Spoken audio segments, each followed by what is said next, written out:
Hey guys, this is actually my first ever gun review, and we're starting with a Glock 30. I'm going to try to keep this short as there is actually a massive thunderstorm outside that's just kind of started.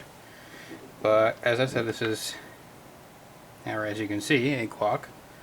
It's a Glock 30SF, which is the small frame, which means it's a slightly smaller frame than the normal Glock 30.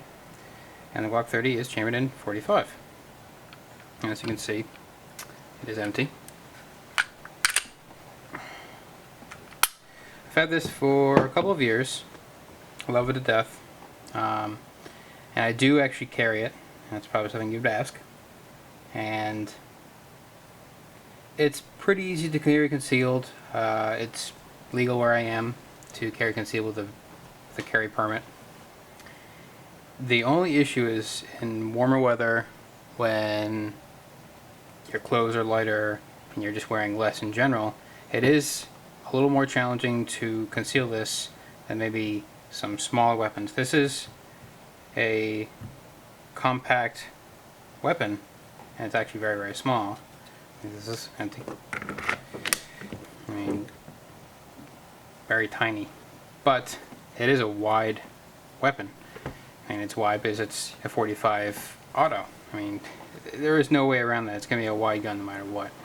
So as opposed to, say, the Glock 19 or Glock 17, which are slightly larger in size, those are much thinner guns. So it would be more practical to maybe carry one of those on a daily basis, especially when it's warm.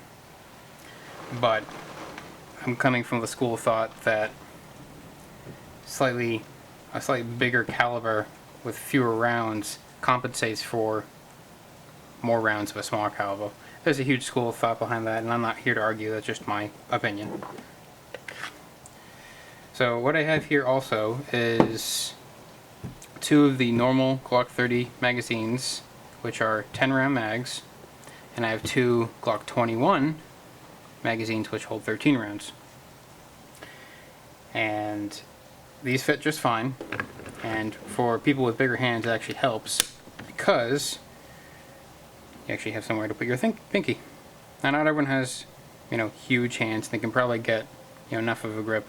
They also have mag extensions for these. There's a couple companies that make those, and they're very good, but I've never needed anything. This Glock is entirely stock. Haven't done anything to it. No modifications. I really needed to. I've probably fired about 1,000 rounds through it, maybe more. It's obviously extremely easy to clean and disassemble and reassemble. I mean, there really isn't much to do. And kind of like AK-47s, it doesn't really require that much cleaning to keep going. It will eat up just about any quality ammo. But I like to clean it anyways. I like to keep my guns clean. I'm anal like that. You can, blame me for that. But I like clean guns. But you could, in theory, let this gun get very dirty, and it'll keep shooting and shooting and shooting. So it's a very reliable weapon. I've never ever had a problem with it. Never. I've shot all kinds of ammo. I've shot, Magtech, which I think is Brazilian. I've shot Federal. I've shot American Eagle.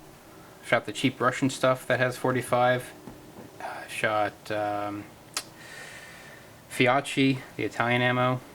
I really never had an issue with it. So, for what it's worth, this isn't bad. This is also the 3rd gen. You can usually tell by the grips, especially. The 4th gen have the sort of more bumped, raised, gridded pattern, which some people don't really care for, and actually I don't either. But I find that this is enough. I might actually, as Hickok 45 on YouTube has shown with most of his Glocks, he puts skateboarder tape over it for better grip, and I might actually do that myself. But yeah, it's a great gun. I've never, like I said, never had any problems with it. Very reliable. What I did get beforehand was this. This is actually what helped me decide on getting what one I wanted. Patrick Sweeney's done a couple of these books just like this. He has one on AR-15s and 1911s, which is a good indicator that he isn't just biased to Glocks. He's just someone who actually recognizes good hardware. So if you're thinking about getting a Glock and you haven't had one yet, this is definitely a good book to actually pick up. It only cost me, I think, about $20 on Amazon, and I got it a couple of years ago prior to me picking it up. And that's pretty much it for my first review. So I hope this was helpful and pretty concise. I'm trying to not make this like every other review that's online. I know there's a million of them, but you know, hopefully I'll make more and I'll kind of get better as I go.